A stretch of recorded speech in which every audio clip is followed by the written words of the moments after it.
मेरा निवेदन सभी मेरी जीजियों से, मेरे जीजाओं से, मेरी बेटियों से, बेटाओं से, मेरी माताओं से,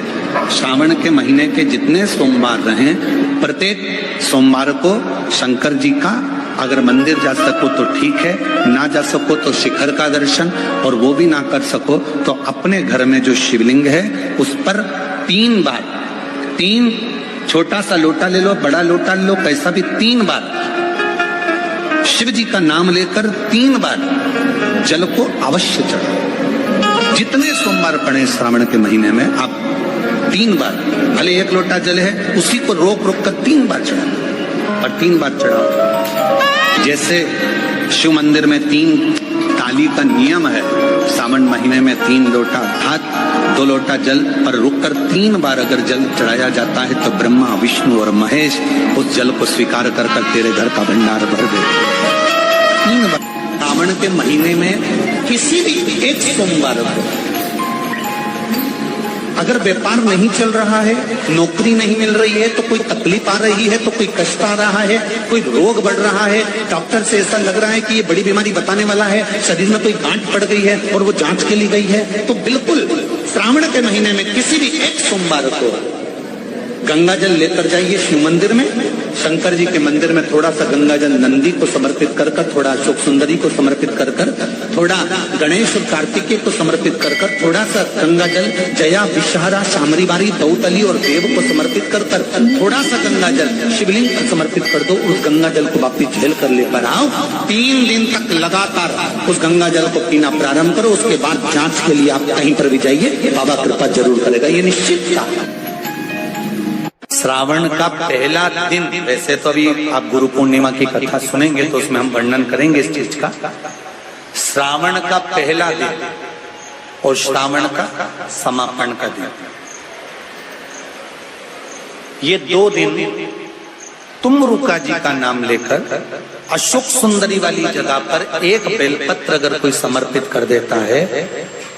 तो उसके घर में वंश की कभी कमी नहीं आ सकती, उसके घर संतान जरूर होती है, पुत्र प्राप्त होता है,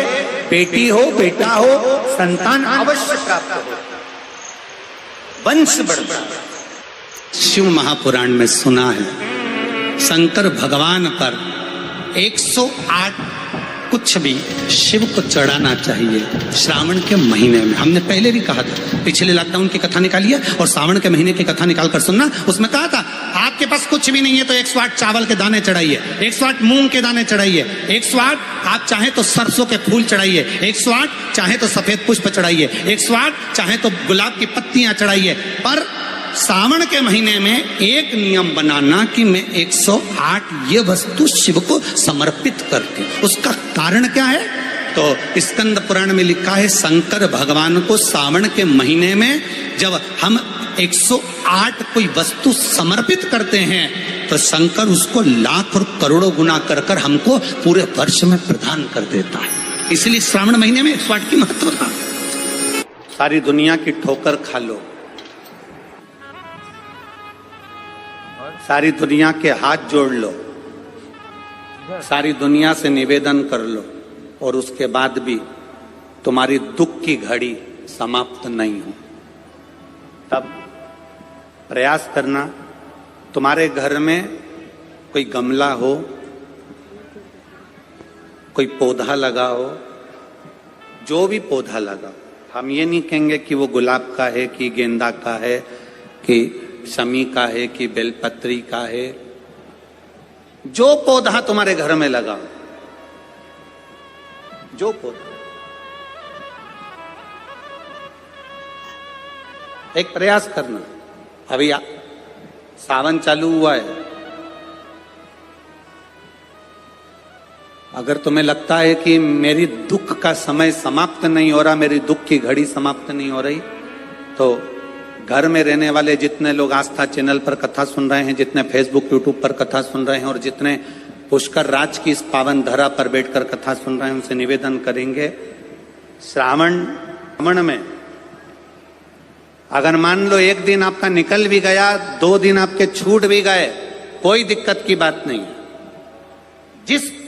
जो पेड़ तुम्हारे यहाँ लगा हो, जो पौधा तुम्हारे यहाँ लगा हो, जो वृक्ष तुम्हारे यहाँ लगा हो, जो क्यारा तुम्हारे यहाँ हो, कुंडी तुम्हारे यहाँ, उसी की मिट्टी को, उसी के पेड़ के नीचे, उसी पौधे के नीचे उस मिट्टी को थोड़ा सा हाथ से उसको उठाकर एक लिंग की आकृति बना लें। उसमें जलाधारी बनाने की जरूरत नहीं, केवल लिंग की आकृति बनाकर उसी की पूजन वहीं कर कर पानी चढ़ाकर 15 से 20 मिनट बाद अपना काम करने के बाद उसी को उसी मिट्टी में विसर्जन कर दें अपनी कामना कर कर। देव अधिदेव महादेव 2 महीने के बाद क्या देगा ये वही जान सकता है। वो क्या प्रदान करेगा ये उसके ऊपर। देख लिया हमने, बहुत बहुत प्रयास कर कर देख लिया, सारी दुनिया का हमने प्रयोग कर कर देख लिया। इनसे भी पूछा, उन्होंने कहा वाशरूम इधर बना दो, वास्तु शास्त्री ने कहा ये बना दो, ज्योतिष आचार्य ने कहा ये बना दो, उन्होंने कहा ये बना दो, उन्होंने कहा वो बना दो। हमने दुनिया का काम कर कर देख लिया, हाथों की अंगूठियां बदल कर देख ली, नग आभूषण बदल कर देख लिए, सोने की दिशा बदल कर देख ली, सीढ़ियों की दिशा बदल कर देख ली। अब जब सारी दिशा बदल कर देख ली, सारा काम कर कर देख लिया, उसके बाद भी अगर हमारी ग्रह दशा नहीं सुधरे, हमने सबके दरवाजे जाकर देख लिया, देवी देवता उनके भी धोक धोक के देख लिया, पर जब भी अगर हमारी दशा ना सुधरे तो फिर कहीं मत जाना, महादेव के चरणों में जाकर बस उसकी आराधना में लग जाना, फिर वो संभाल लेगा। सावन के महीने के सोमवार और सावन के महीने में पड़ने वाली शिवरात्रि का व्रत और शंकर के पार्थिव शिवलिंग का निर्माण जो करता है, पूरे साल जितने व्रत, जितने उपास,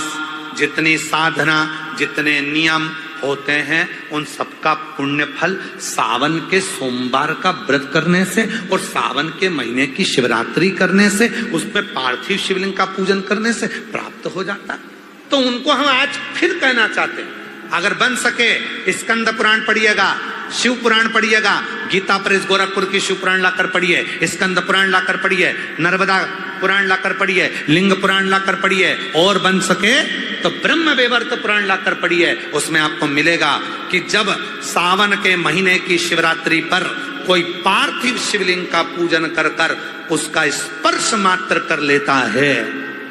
तो उसको किसी भी नरक के मार्ग पर जाना नहीं पड़ता, उसके लिए सारे मार्ग सुलभ हो। उसे किसी मार्ग पर, गलत मार्ग पर, नरक के मार्ग पर वो जा ही नहीं सकता, भले जिंदगी में कितना पाप करता है। सावन का व्रत करो तो पशुपति व्रत मत करना, और पशुपति व्रत करो तो सावन का सोमवार का व्रत करना। 2 जल के पात्र सावन के महीने में, भले